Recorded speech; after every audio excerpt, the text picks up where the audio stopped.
Hello my friends, blackendrose here, and I'm back with the Stanley Parable. Okay, now following on from the last clip, I think I'm midway through another session.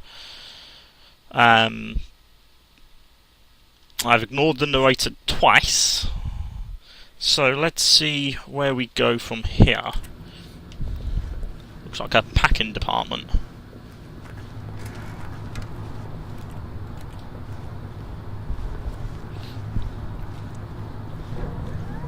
Look, Stanley, I think perhaps we've gotten off on the wrong foot here. I'm not your enemy, really, I'm not. I realize that investing your trust in someone else can be difficult, but the fact is that the story has been about nothing but you all this time. There's someone you've been neglecting, Stanley. Someone you've forgotten about. Please, stop trying to make every decision by yourself. Now, I'm not asking for me, I'm asking for her. This is it, Stanley. Your chance to redeem yourself. To put your work aside. To let her back into your life. She's been waiting.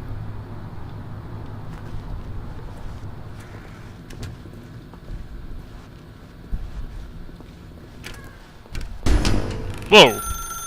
That's her, Stanley. You need to be the one to do this.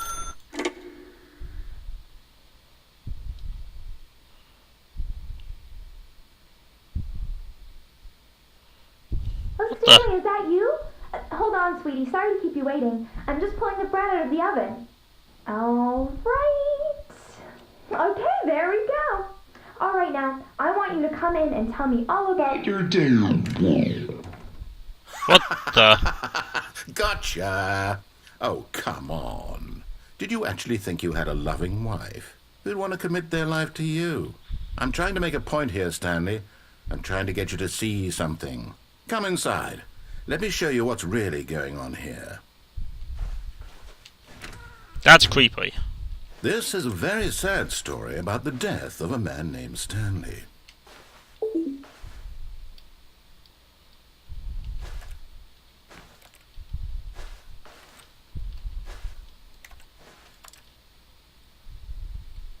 Stanley is quite a boring fellow.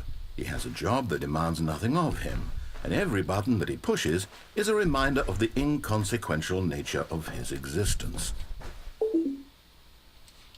Look at him there, pushing buttons, doing exactly what he's told to do. Now he's pushing a button. Now he's eating lunch. Now he's going home. Now he's coming back to work. One might even feel sorry for him, except that he's chosen this life. But in his mind, in his mind, he can go on fantastic adventures. From behind his desk, Stanley dreamed of wild expeditions into the unknown, fantastic discoveries of new lands. It was wonderful, and each day that he returned to work was a reminder that none of it would ever happen to him.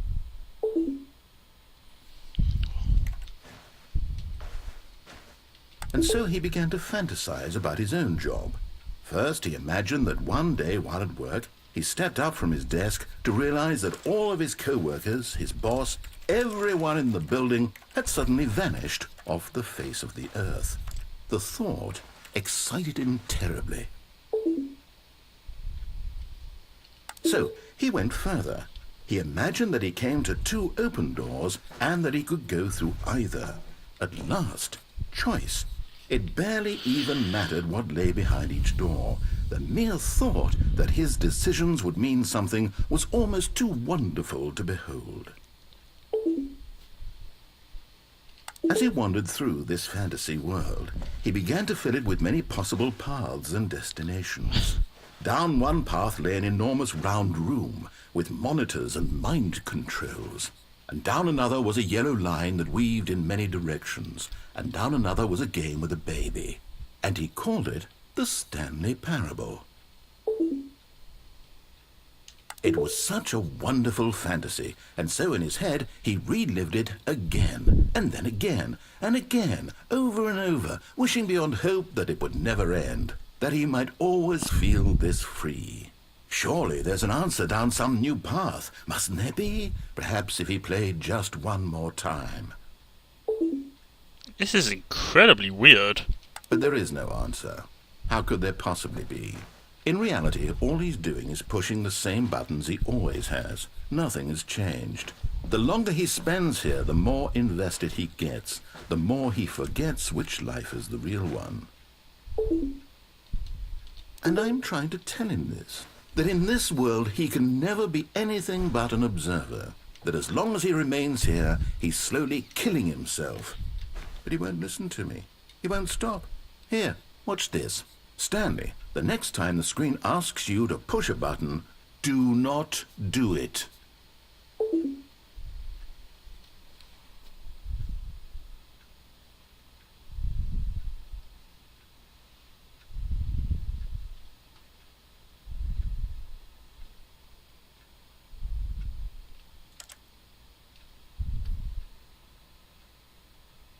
Well, I'm not doing anything. Is this going to cause an action, or do I actually have to press it?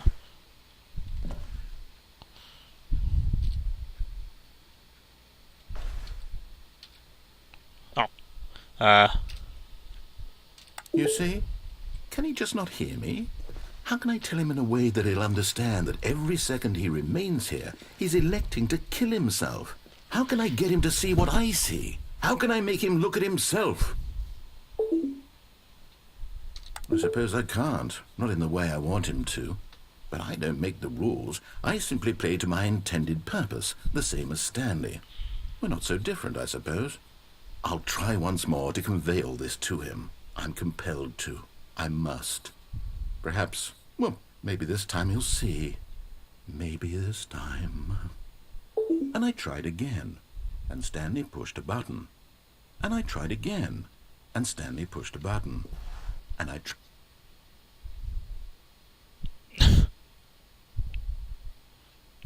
Was that it?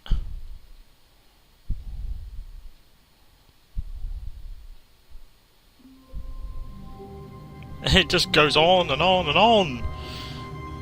That looked like a... Wait a minute. This looks different.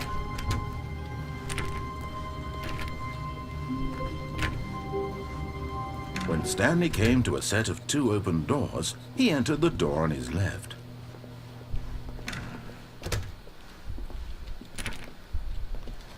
This is messed up. I mean, really messed up. Yet there was not a single person here either. Feeling a wave of disbelief, Stanley decided to go up to his boss's office, hoping he might find an answer there.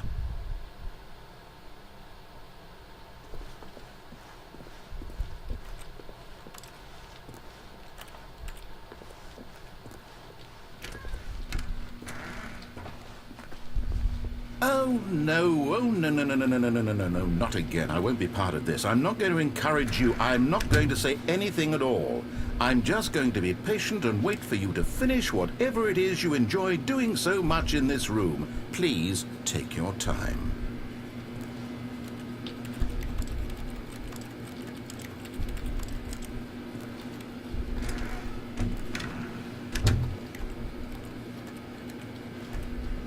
Is there a purpose to this room?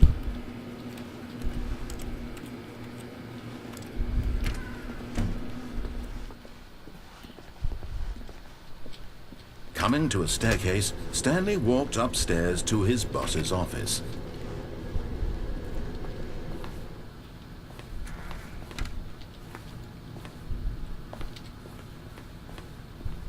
Stepping into his manager's office, Stanley was once again stunned to discover not an indication of any human life. Shocked, unraveled, Stanley wondered in disbelief who orchestrated this, what dark secret was being held from him. What he could not have known was that the keypad behind the boss's desk guarded the terrible truth that his boss had been keeping from him. And so the boss had assigned it an extra secret PIN number, 2845. But of course, Stanley couldn't possibly have known this. Yet incredibly, by simply pushing random buttons on the keypad, Stanley happened to input the correct code by sheer luck. Amazing. He stepped into the newly opened passageway. Huh? I don't know what's real anymore.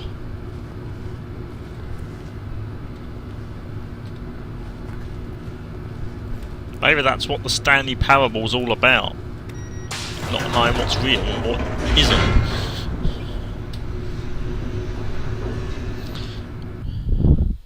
Because everything all seems to intermingle. Creepy. And comical. I highly recommend people try it. It's on Steam at the moment. Into the building, Stanley realized he felt a bit peculiar. It was a stirring of emotion in his chest, as though he felt more free to think for himself, to question the nature of his job. Why did he feel this now, when for years it had never occurred to him? This question would not go unanswered for long.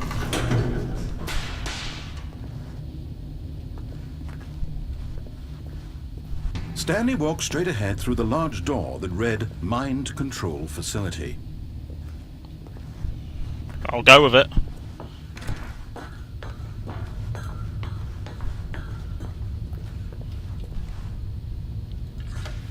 The lights rose on an enormous room packed with television screens. What horrible secret did this place hold? Stanley thought to himself. Did he have the strength to find out? This is obviously the room I saw earlier from one of the top levels. Now the monitors jumped to life, their true nature revealed. Each bore the number of an employee in the building, Stanley's co-workers. The lives of so many individuals reduced to images on a screen, and Stanley, one of them, eternally monitored in this place where freedom meant nothing.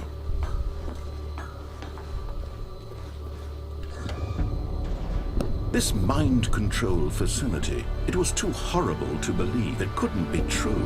Had Stanley really been under someone's control all this time? Was this the only reason he was happy with his boring job?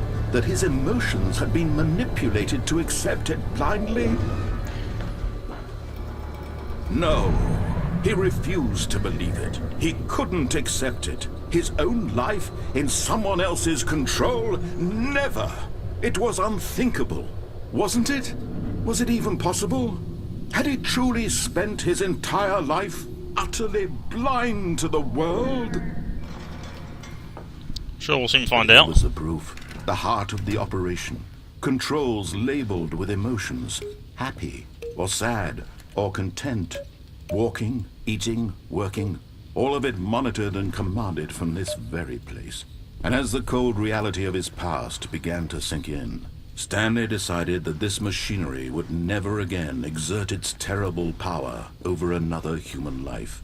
For he would dismantle the controls once and for all. As soon as I work out how.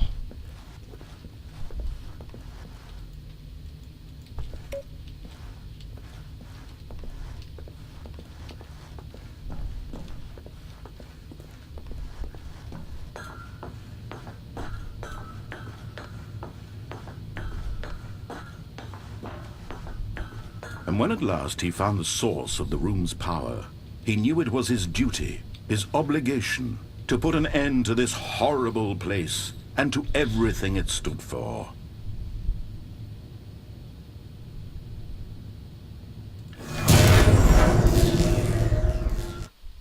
Let's do the right thing this time.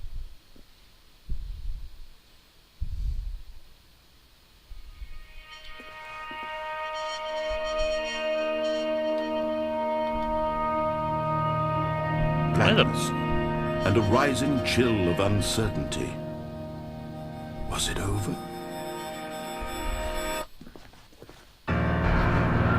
Yes! He had won! He had defeated the machine! Unshackled himself from someone else's command. Freedom was mere moments away! And yet, even as the immense door slowly opened, Stanley reflected on how many puzzles still lay unsolved. Where had his co-workers gone? How had he been freed from the machine's grasp? What other mysteries did this strange building hold? But as sunlight streamed into the chamber, he realized none of this mattered to him. For it was not knowledge or even power that he had been seeking, but happiness. Perhaps his goal had not been to understand, but to let go. No longer would anyone tell him where to go, what to do, or how to feel. Whatever life he lives, it will be his. And that was all he needed to know. It was perhaps the only thing worth knowing. Stanley stepped through the open door. Stanley felt the cool breeze upon his skin, the feeling of liberation, the immense possibility of the new path before him. This was exactly the way, right now, that things were meant to happen. And Stanley was happy.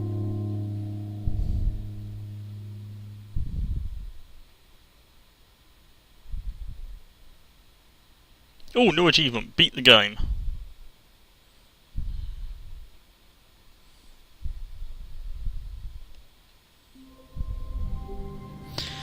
This game is so messed up in so many ways.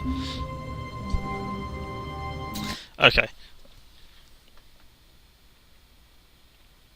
This is really weird in so many ways, but we've just explored numerous endings in this. It's all a paradox by the looks of it.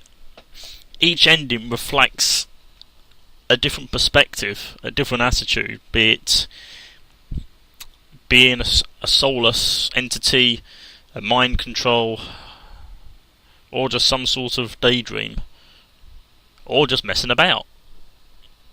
Or am I actually in a game? It's anybody's guess at this point. I'll probably do more of this, explore more of the endings, but for now I'll leave it as it is. But it's about 4 endings explored. Although I don't know if the confusion ending actually continued. I probably had to follow the whole thing all the way through. But anyway, this is the Stanley Parable. I'm blackendrose. Thank you so much for watching. I will see you in my next clip. Take care, my friends.